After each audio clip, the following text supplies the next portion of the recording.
Hello, I'm making a poncho. Now that's news to me as well as to you. If you're thinking, I watched last week's video, thank you, and she didn't mention ponchos, you're right, I didn't mention ponchos. I wasn't planning on making one.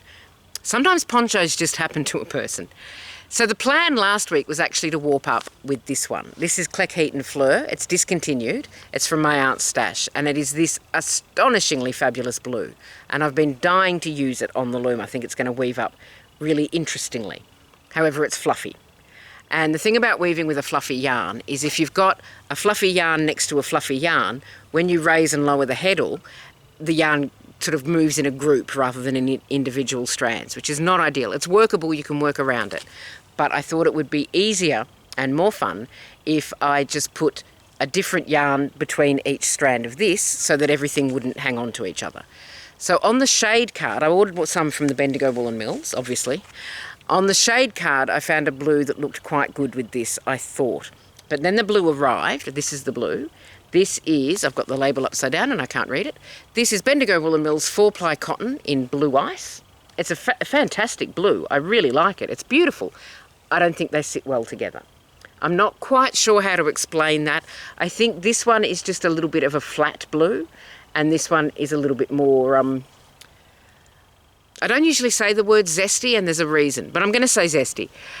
This one's just a little bit flat to go with this one, I think. I mean, if you're looking at those and thinking they look fine, that's great. You're allowed to think that. But for me, this one is just a little bit flat next to this one. So I've got more yarn coming, of course I have, to hopefully go with this one and sit better with this one. This I'll just use for something else. It's fine. I don't return yarn. I just use it for other things. So yeah.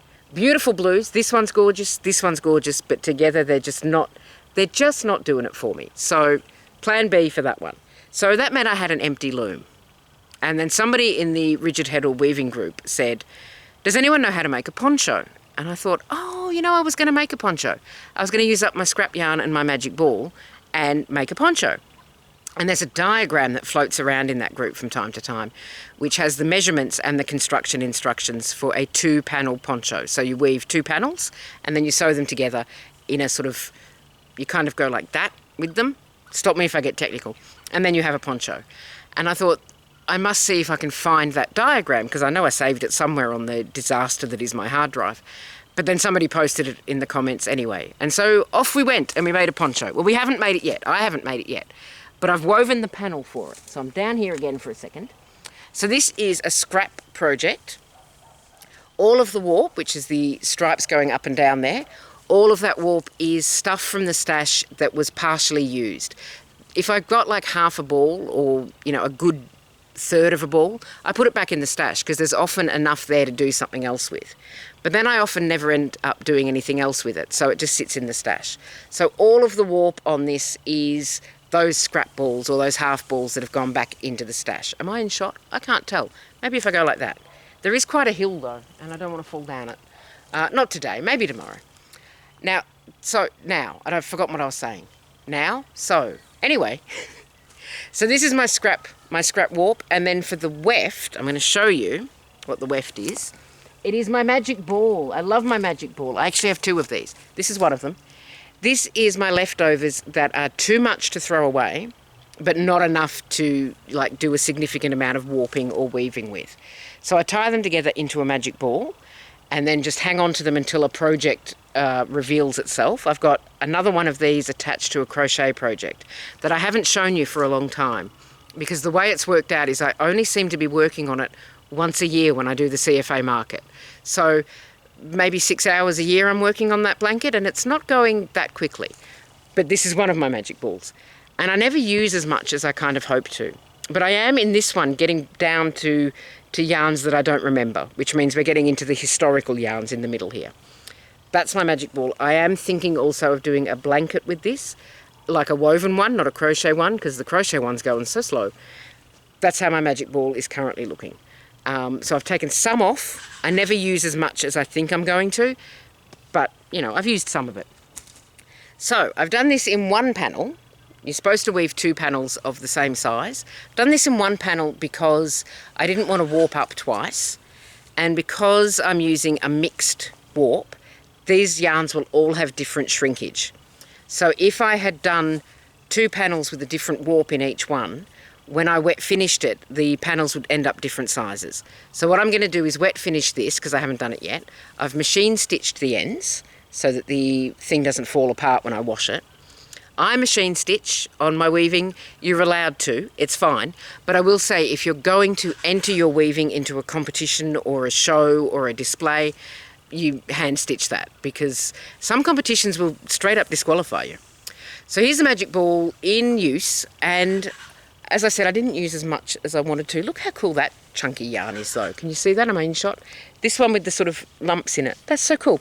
So this is going to be wet finished, and then I'll cut the panels to size and stitch them together. But that's how it's looking so far.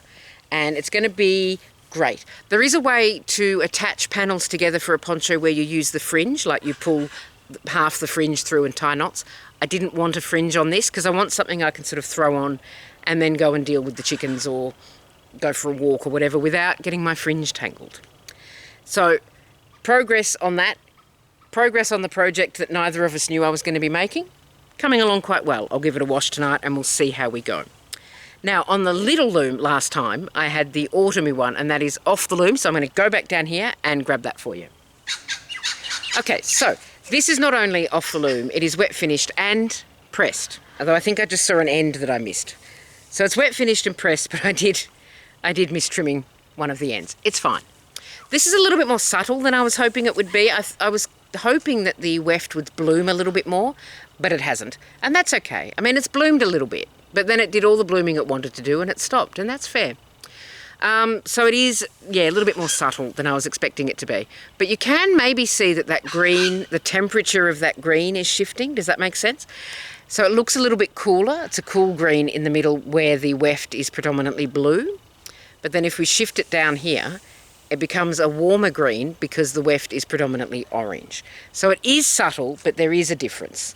And the fringe looks like this. This is my 4-strand plait fringe, which took forever. I mean, 19, maybe 20 years. But it gave me the effect that I want, which is that sort of leafy effect. Looks like a vein with the leaf bits. Again, I'm getting technical at you. And it's got a little twist in it after the wet finish, which I enjoy. So it was worth doing the fringe. I think the fringe came out really, really beautifully. It just did take 22 years. And there's that gap that I put in on purpose. I'm pleased with this. It's really nice. It's a lightweight one. It's very drapey. As I said, it is a little more subtle than I was hoping it would be, but I think sometimes there's a place for subtlety. I mean, not with me, but generally. So yeah, pleased with that. That is all Hobbii yarns. I know I'm not very good at telling you what yarns I use. This is all Hobbii yarns. This is the warp is Hobbii Friends Cotton. I can't remember the weight. I'll put it in the description. And the weft is Hobbii Dream Colour. I think. I'll look it up and I'll put it in the description. I think this particular colourway is discontinued. I couldn't see it last time I checked the website. But I'll have a look and see if it's there.